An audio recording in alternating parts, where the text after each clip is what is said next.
성도 여러분, 이제 2021년도 2월 달이 되었습니다. 지난달까지는 오스왈드 챔버스 목사님의 책으로 우리가 공부를 했는데 2월부터는 새로운 책을 공부할까 합니다. 소개시켜 드릴 책은 이 책인데요. 이 책은 존 스토트 신부님의 제자도라는 책입니다. 존 스토트 신부님의 제자도. 이 책이 존 스토트 신부님이 우리가 신부님이라고 얘기하는데 카톨릭이 아니고 성공회 신부입니다. 성공회는 범주로 보면 개신교회에 속합니다. 개신교회 소속인데 내용적으로는 개신교회 쪽인데 카톨릭적인 제도를 따르고 있기 때문에 이제 신부라고 우리가 부릅니다. 그러나 신앙적으로는 개신교회에 속속되는 것 여러분도 알고 계실 거라 생각합니다. 그래서 이 책을 읽는 중에 굉장히 큰 감명을 받은 것이 있습니다. 우리도 처음에 예수님 믿고 예수님의 제자가 되기 위해서 우리가 열심으로 달려왔는데 그동안 우리가 배웠던 것이 너무 편협적이었다. 너무 좀 일방적이고 좀 왜곡된 그런 교육을 우리가 많이 받았죠. 그래서 온전한 제자가 되기 위해서 우리가 알지 못했던 것들을 많이 이제 갖춰야 되는데 이 책을 읽으면서 우리 부족한 것들을 많이 깨닫게 되었습니다. 그래서 이 책을 함께 나누는 것이 좋겠다 생각해서 이 책을 좀 나눌까 합니다. 그래서 존 스토트 신부님은 1921년도 영국 런던에서 태어나셨고 케임브리지 트리니티 칼리지를 졸업하셨습니다.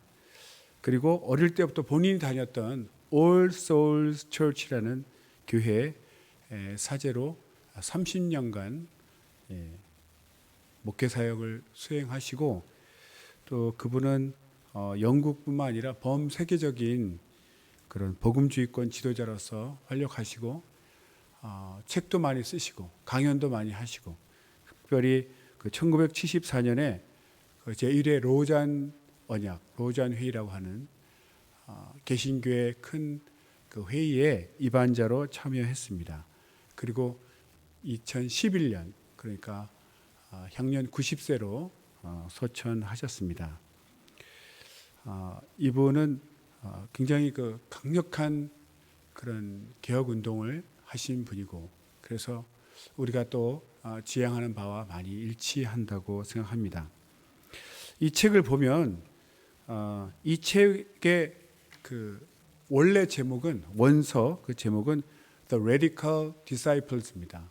한국말로 번역하면 이제 급진적 제자 이렇게 되는데 우리 이제 급진적 그러면 조금 약간 부정적인 느낌도 있죠. 너무나 강력하다.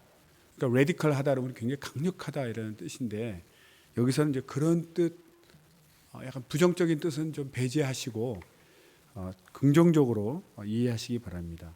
그래서 이분이 왜 책 제목을 급진적 제자라고 쓰셨는지 이제 설명하셨는데 첫 번째 이제 왜 제자인가, 왜 disciple 제자란 말을 쓰는가에 대해서 설명하시는데 우리가 알기로 우리는 예수 믿으니까 그리스도인이라고 얘기하죠. 그리스도인이라는 말은 그러나 성경에 3번밖에 나오지 않습니다. 그러나 예수님이 진정으로 원하는 것은 제자라는 것이죠. 예수님께서도 우리에게 바라시는 것은 그냥 예수를 믿는 그리스도인 수준이 아니라 그 제자라는 단어에는 스승과 선생님을 따르는 제자, 그 관계가 암시되어 있죠. 그래서 그 제자라는 말을 우리가 사용하고 주님이 원하시는 것도 우리가 진정한 마음을 다해서 주님을 따르고 닮는 그런 제자가 되기를 원하신 거죠. 그래서 누가복음 6장 46절에도 너희는 나를 불러 주여 주여 하면서도 어찌하여 내가 말하는 것을 행하지 않느냐. 그러니까 제자라는 것은 주님을 그냥 믿는 정도가 아니라 믿고 그 말씀을 따라 행하는, 주님께서 당신의 말씀대로 사신 것처럼 우리도 하나님의 말씀처럼 사는 그런 제자가 되기를 원하셔서 진정으로 우리는 제자 훈련을 받고 제자가 되어야 된다. 진정으로 예수님이 원하시는 것은 예수님의 제자가 되는 것이다. 이것을 때문에 제자라는 단어를 쓰셨고, 그 다음에 왜 또 급진적인가? 우리 이제 번역하면 이제 급진적이라고 하는데 그 영어 단어 레디칼이 원래는 그 라틴어 라딕스라는 뿌리라는 뜻을 가진 라틴어 라딕스에서 나왔다고 합니다. 레디칼이. 그래서 이것은 근본적인 문제를 들춰내고 대의에 철저하게 헌신된 근본적인 문제를 찾아내고 그 대의에 헌신된 이라는 뜻을 가리키는 용어로 레디컬이라는 뜻을 썼다고 합니다.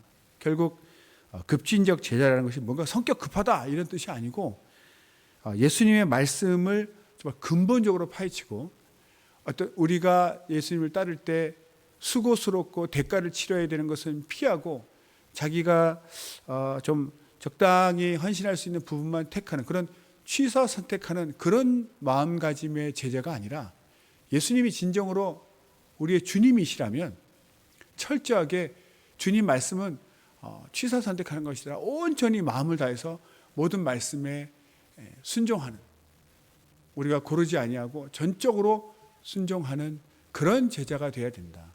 이런 뜻에서 급진적 제자라는 단어를 쓰셨고 제목으로 잡았습니다. 오늘 본문의 말씀은 베드로전서 1장 15절 16절입니다. 제가 읽어드리겠습니다.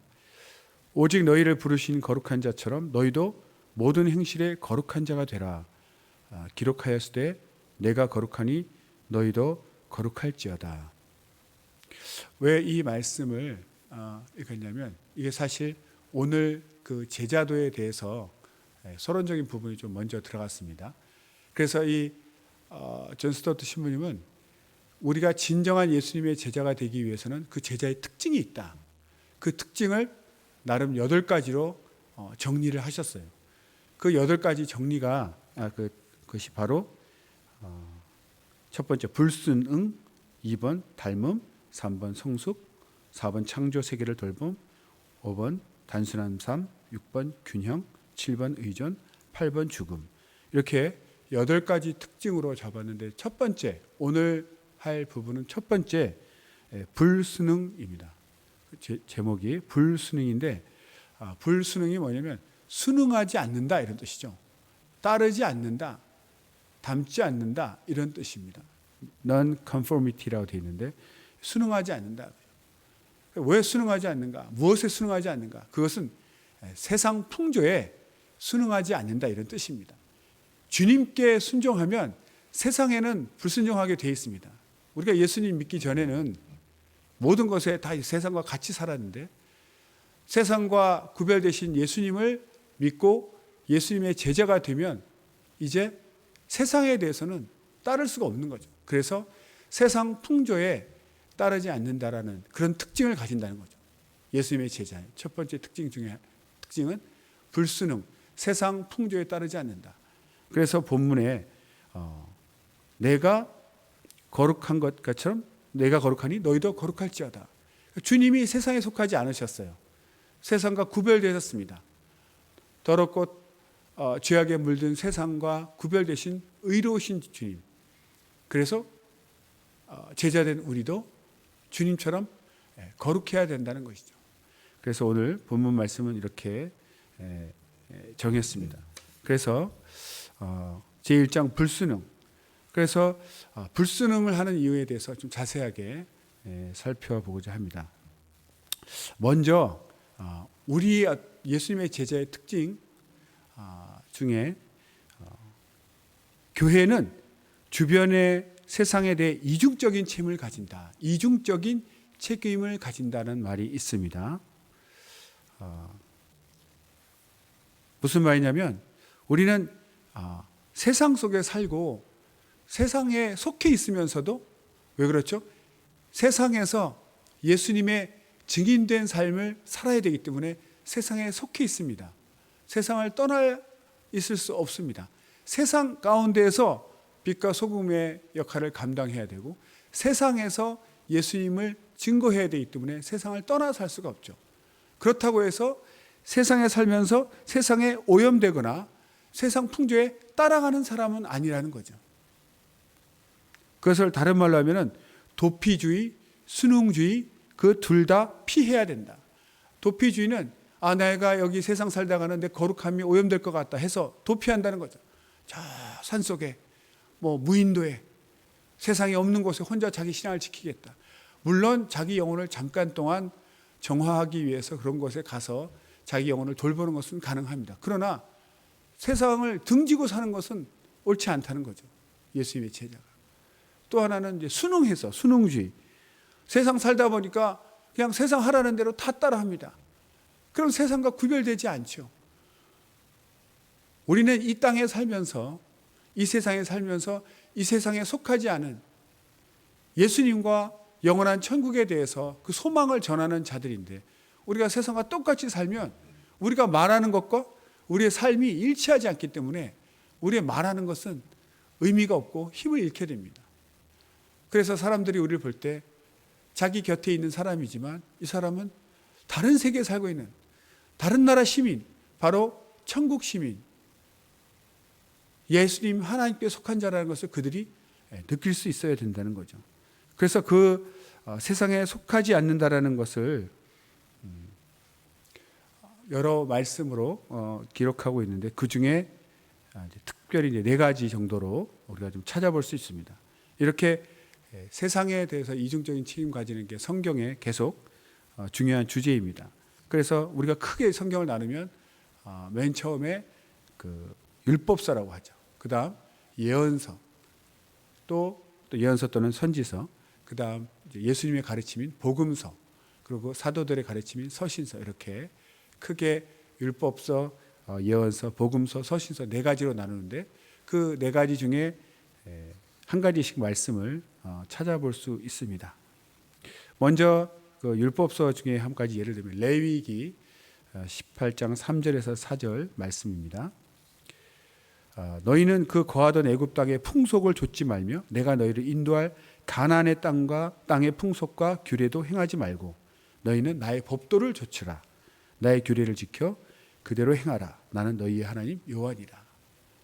그러니까 전에 살던 애굽 땅의 풍속도 좇지 말고 새로 들어갈 가나안 땅, 거기도 또 이방인들이 살고 있죠. 이방 민족이. 그들의 풍속을 따르지 말라는 거죠. 오직 하나님의 말씀, 그 규례만 따라야 된다. 그리고 두 번째로 예언서에서도 에스겔 선지자를 통해서도 이스라엘을 책망하실 때 에스겔서 11장 12절의 말씀을 읽어드리겠습니다. 너희가 나를 여호와인 줄 알리라. 너희가 내 율례를 행치 아니하며 규례를 지키지 아니하고 너희 사면에 있는 이방인의 규례대로 행하였느니라 하셨다라. 그러니까 이스라엘 백성이 그 사방의 주위에 있는 이방 민족의 규례를 따랐다는 거죠. 하나님의 그 규례를 따르지 아니하고 이것에 대해서 에스겔 선지자를 통해서 책망하셨죠. 그러니까 하나님이 세상에 속하지 아니신 거룩한 자처럼 거룩함을 좇지 않은 것에 대해서 책망하셨고 신약 성경에 와서 예수님께서도 산상수훈에서 외식하는 사람 이방인에 대해서도 경고하셨는데 마태복음 6장 8절입니다. 그러므로 저희를 본받지 말라. 구하기 전에 너희에게 있어야 할 것을 하나님 너희 아버지께서 아시느니라. 여기서 저희라는 것은 이방인들을 얘기하는 것이죠. 하나님을 믿지 않는 그들을 본받지 말라는 것이죠. 그래서 사도 바울도 로마서에서 또 이렇게 말씀합니다. 로마서 12장 2절. 너희는 이 세대를 본받지 말고 오직 마음을 새롭게 함으로 변화를 받아 하나님의 선하시고 기뻐하시고 온전하신 뜻이 무엇인지 분별하도록 하라. 이 세대를 본받지 말라. 살펴본 바와 같이 계속 하나님의 부르심은 주변 세계를, 주변 문화를 따르지 말라는 것, 세상 풍속을 따르지 말라는 거죠. 그것은 하나님과 반대되는 사망의 가르침입니다. 그래서 오히려 기독교 반문화라는 것은 counter 컬처를 합니다. 카운터 컬처. 맞받아치는, 그러니까 세상 풍속과 반대되는, 세상 풍속을 반대하는 기독교 문화를 만들라는 거죠. 그래서 이것을 기독교 반문화라고 합니다. 그런 것을 발전시키고 세상 문화에 타협하지 마라. 그러니까 세상 문화에 속해 있되 따르지 않는다는 거죠. 같이 살지만. 그럼 우리가 불순응해야 할 현대 풍조가 무엇인가? 우리가 네 가지를 나열해 보겠습니다. 첫째는 다원주의의 도전이고, 두 번째 물질주의 풍조. 세 번째 윤리적 상대주의. 네 번째로 나르시시즘이 있겠습니다. 먼저 다원주의의 도전. 다원주의의 주장에 이르면 무슨 주의, 어떤 주의라는 것은 나름대로 타당성이 있고 서로 동등한 존중을 받을 권리가 있다, 이렇게 주장합니다. 언뜻 듣기에는 굉장히 좋은 말 같지만 결국 그것은 기독교가 최종적이고 유일하다는 주장을 반대하는 것입니다. 예수님만이 구원자가 되신다는 기독교의 그 교리를 정면으로 반박하는 이론인 것입니다. 세 번째 나오는 상대주의, 윤리적 상대주의와도 비슷한 내용인데요. 서로 이렇게 동등하니까 예수님만이 유일하다, 기독교만이 구원이다라는 말은 성립되지 않는다는 것이죠. 그러니까 서로 동등하다, 서로 존중받을 그런 가치가 있다, 이런 주장은 사람들이 듣기에는 굉장히 합리적인 것 같지만 속으로는 기독교를 반대하는 것입니다. 우리가 예수님을 통해서 사람을 변화시키고 개종시키는 것 자체가 기독교의 독선이고 오만이라고 비판을 합니다. 그 다원주의 입장에서는 당연하죠. 모든 것이 동등한데 왜 기독교만 그렇게 유일하다고 주장을 하는가. 그러나 우리가 전도할 때든지 우리가 주장할 때 인격적으로는, 개인적으로는 정말 겸손한 모습을 취해야 합니다. 왜냐하면 누구든지 겸손한 자의 모습은 누구나 존중하고 좋아합니다. 거만하거나 교만한 말투나 태도는 내용을 떠나서 모두가 거부하기 때문이죠. 그래서 우리가 개인적인 신앙에서는 겸손한 모습을 취해야 하지만, 그러나 우리가 예수님만이 유일하신 분, 그분만이 성육신 하셨고 우리를 위해 죽으셨고 우리 위해서 부활하신 분이시다. 예수님만이 하나님의 아들이시고 우리 인간의 죄를 사하실 수 있는 유일한 분이시라는 것을 주장하는 것은 우리가 멈출 수가 없는 것입니다. 그래서 우리의 죄악을 담당할 수 있는, 우리를 구원할 수 있는 자격은 오직 예수님이시다. 그러니까 그 다원주의에서는 예수님 위대한 분이시지, 이렇게 말할 수 있습니다. 그러나 우리는 예수님을 위대한 분이라고 말하지 않습니다. 그는 유일하신 분이다. 위대한 사람은 이 세상에 많이 있습니다. 그러나 예수님은 위대한 차원을 떠나서 인간을 구원하실 수 있는, 인간의 죄를 담당하실 수 있는 오직 하나님의 아들로서 그분만이 이 땅에 성육신하셨고 우리 위해 죽으셨고 또 부활하신 유일하신 구원자시다라는 것을 우리는 주장하는 것입니다. 또 하나 우리가 불순응할 것은 두 번째로 물질주의 풍조라는 거죠. 우리가 이 물질주의라는 것은 단순히 물질 세계를 인정하는, 그런 물질 세계를 인정하는 것이 잘못됐다 이렇게 말하는 것이 아닙니다. 이 세계는 물질 세계로 되어 있죠. 왜냐하면 하나님께서 이 땅을 창조하셨습니다. 물질 세계를 창조하셨어요. 그래서 예수님도 살과 피를 가지신, 살과 뼈가 있는 육체로 이 땅에 오셨고, 또 우리가 기념하는 그 빵과 포도주도 다 이게 물질 아닙니까? 하나님이 물질 세계를 만드셨기 때문에 물질 자체를 부인할 수는 없습니다. 부인하지 않습니다. 기독교는. 물질 세계를 부인하는 것이 아니라 물질주의를 우리는 반대하는 거죠. 물질주의가 뭐냐면 영적 삶이 질식당할 정도로 물질적인 것에 사로잡혀 있는 상태. 영적 삶이 질식당할 정도로. 그러니까 탐욕, 욕심에 사로잡혀서 자기 영혼을 망하게 하는 것이 바로 물질주의라는 거죠. 그것을 우리는 배격한다는 겁니다. 따를 수 없다는 거죠. 예수님께서도 보물을 이 땅에 쌓아두지 말라 하셨고 탐심을 물리치라고 경고하셨습니다. 그러니까 물질주의는 다른 말로 하면 탐심, 욕심을 말하는 거죠. 그것을 우리는 따라갈 수 없다. 욥기에서도 1장 21절에 이런 말씀이 있습니다. 가로되 내가 모태에서 적신이 나와 싸운즉 또한 적신이 그리로 돌아가올지라. 주신 자도 여호와시요 취하신 자도 여호와시니 여호와 이름이 찬송을 받으실지니이다 하고. 그러니까 우리가 적신에서 나와서, 그러니까 맨몸에서 맨몸으로, 알몸에서 알몸으로 아무것도 가지고 온 것이 없으니 당연히 가지고 갈 것이 없다. 그런 우리가 말씀처럼 우리가 그 물질에 대한 욕심, 탐욕을 버려야 된다는 그런 뜻입니다. 세 번째로 윤리적 상대주의 정신. 이 윤리적 상대주의라는 거 뭐냐면 쉽게 말해서 절대적인 기준이 사라진다는 거예요. 절대적인 기준.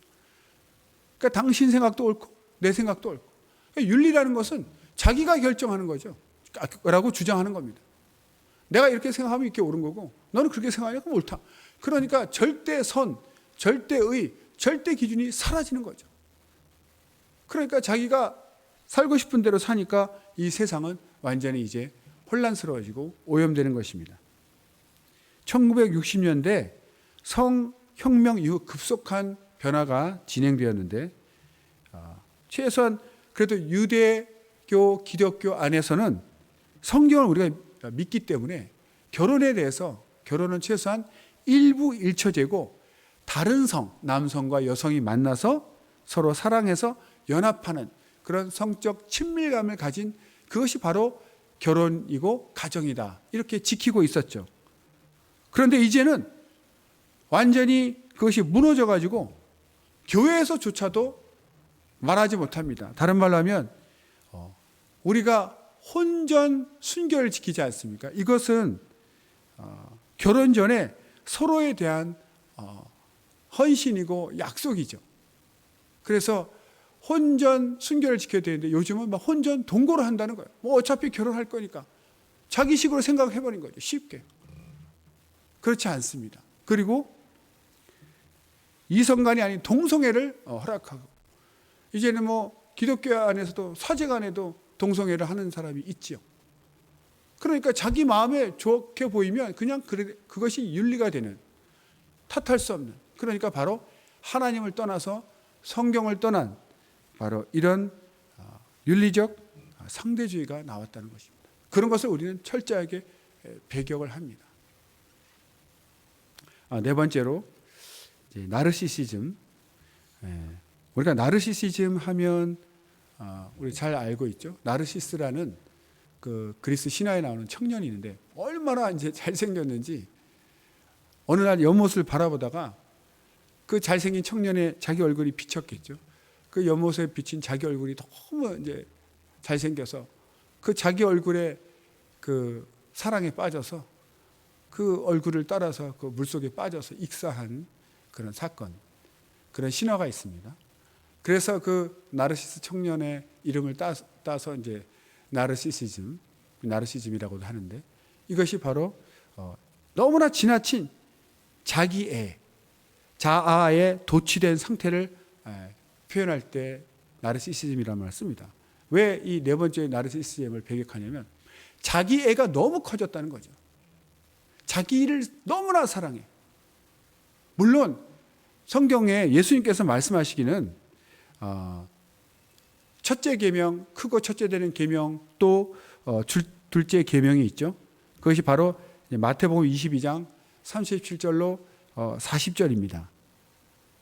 읽어드리겠습니다. 예수께서 가라사대 내 마음을 다하고 목숨을 다하고 뜻을 다하여 주 너의 하나님을 사랑하라 하셨으니 이것이 크고 첫째 되는 계명이요 둘째는 그와 같으니 내 이웃을 내 마음과 같이 사랑하라 하셨으니 이 두 계명이 온 율법과 선지자의 강령이니라. 그렇죠. 하나님을 사랑하고 이웃을 사랑하는데 내 몸같이 이웃을 사랑하라 이렇게 되어 있습니다. 하나님을 사랑하면 하나님이 나를 사랑하신 것을 알게 되고 또 나를 사랑한 것 같이 이웃을 사랑해야 되는데 여기서 얘기하는 나르시시즘은 자기만을 사랑하는 겁니다. 하나님을 사랑치 않고 이웃도 사랑치 않고 자기만을 사랑하는 오직 자기만을 사랑하는 그것이 잘못됐다는 것이죠. 디모데후서 3장 2절에도 이렇게 말씀합니다.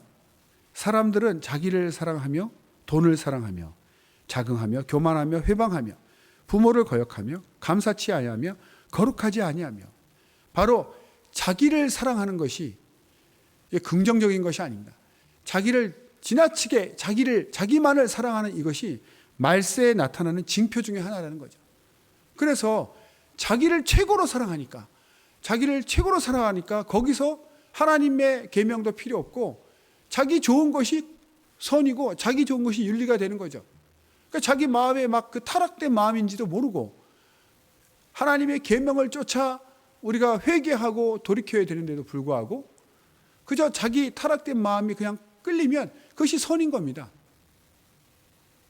그래서 그 결과적으로 자기를 사랑하니까 돈 좋아해요, 교만해요, 부모를 거역해요. 이 모든 것들이 다 자기를 너무나 사랑하는 것에서 비롯된 것입니다.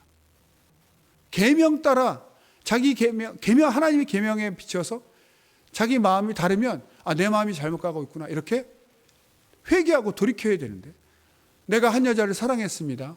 그래서 그 여자와 사랑해서 결혼해서 가정을 이루고 있는데 갑자기 어느 날 다른 남자를 보고 마음이 막 부릴 듯 사랑이 일어나요. 이게 진짜 사랑인가 봐. 이게 진짜다. 그래서 가정을 포기하고 다른 사람 쫓아갑니까? 새 가정을 차립니까? 그러니까 가정이 파탄되죠. 그 잘못됐다고 생각해야 되는데 기준이 없고 자기 감정에 충실해서 그것을 선으로 여기기 때문에 이렇게 온 세상이 타락하고 오염되고 부패되는 것이라는 것이죠. 그것이 바로 나르시시즘에서 나옵니다. 그래서 그 1970년대 자아 실현 요구를 강조한 인간 잠재력 운동, 인간 잠재력 회복 운동이라는 게 발생했습니다. 인간의 안에 있는 이 잠재력을 회복해야 된다. 그러니까 내 문제는 다 내 안에 있다. 그래서 또 해결책도 내 안에 있다. 이렇게 주장하는 거죠. 내 안에 문제가 있지만 또 문제 해결책도 내 안에 있다. 그러니까 바깥 외부로부터 도움받을 필요가 없다라고 주장합니다. 이것이 나중에 80년대, 90년대, 1980년대, 1990년대에 뉴에이지 운동이 또 여기에 편성을 합니다. 그래서 모든 종교나 모든 신도 다 나를 위해서 필요한 것이고 궁극적으로는 다 필요 없고 내 안에 있는 내 안에 그 신적인 능력이 있고 내 안에 이 무한한 잠재력을 회복해서 내가 스스로 문제를 해결할 수 있다. 그래서 마인드 컨트롤도 하고 명상 운동하죠. 그래서 자기가 믿는 대로 된다. 막 신념을 강조하고 스스로 자기를 어떤 신적인 존재로 생각하고 그렇게 막 노력하는 것이죠. 그래서 막 길 가다 보면 도 한번 닦아보세요. 이런 데도 많습니다. 이상한 종파가. 그러니까 이런 뉴에이지 운동, 인간 잠재력 회복 운동은 좋게 들리지만 근원적으로는 바깥에 구원자가 없다. 하나님이 필요 없다. 성경 필요 없다 되는 것이죠. 결국 인간을 최고로 여기고 나 자신을 최고로 여겨서 하나님을 떠나게 만드는 것이 나르시시즘입니다. 이렇게 오늘 1장의 불순응, 세상 풍조 4가지, 다윈주의의 도전, 물질주의 풍조의 도전, 윤리적 상대주의 정신의 도전, 그리고 나르시시즘의 도전, 이런 것들에 대해서 우리는 따르지 않는다. 불순응하고 오직 우리는 하나님과 그 말씀에 순종하는 자, 예수님의 참 제자라면, 예수님이 주님이시라면 우리는 전적으로 주님을 따릅니다. 주님의 계명을 취사 선택하지 않고 따르는 자들이죠. 그러니까 예수님의 계명 앞에서 또 이 세상에 우리가 살면 세상 문화가 있고 기독교 문화가 있고 세상의 교훈이 있고 하나님의 말씀이 있을 때 우리는 선택하는 것에서 그렇게 어렵지 않습니다. 왜? 예수님이 주님이시니까. 우리는 주님을 따르는 자들입니다. 제자들이기 때문에. 그래서 우리는 예수님의 제자로서 단순한 그리스도인이 아니라 예수님의 제자가 되는 것이 예수님의 뜻이고 또 우리가 그것을 분명하게 인식을 하고 내가 신앙생활 오래 했는데 그냥 예수님 믿는 그리스도인으로 살 것인가? 정말 예수님 원하시는 주님을 따르는 예수님을 닮는 제자로서의 삶을 살 것인가를 우리는 확실히 하고 결심하고 또 우리는 그렇게 살아야 합니다. 물론 성령의 도우심을 받아야 되겠죠. 우리가 이 세상에 살고 있지만 이 세상의 문화에 속하지 아니하고 오히려 기독교 신앙과 기독교 문화를 발전시켜서 세상에서 하나님의 나라를 주님을 증거하고 선포하는 그들을 구원하는 그런 예수님의 사명, 그 사명을 감당하고 따르는 충성된 제자 되시기를 예수 이름으로 축원합니다. 네. 앞으로 계속해서 이 책을 여러분도 사서 읽어보시면 굉장히 도움이 될 것 같아요. 물론 이 짧은 30분 정도 시간에 다 언급할 수 없죠. 좋은 내용이 너무나 많습니다. 그래서 저는 계략적으로 도전을 드린다고 생각하고 이 시간을 갖고 있습니다. 여러분께서 도전 받으시고 더 자세히 또 책을 읽으시고 정말 제자의 삶을 사시기를 바랍니다. 기도하겠습니다.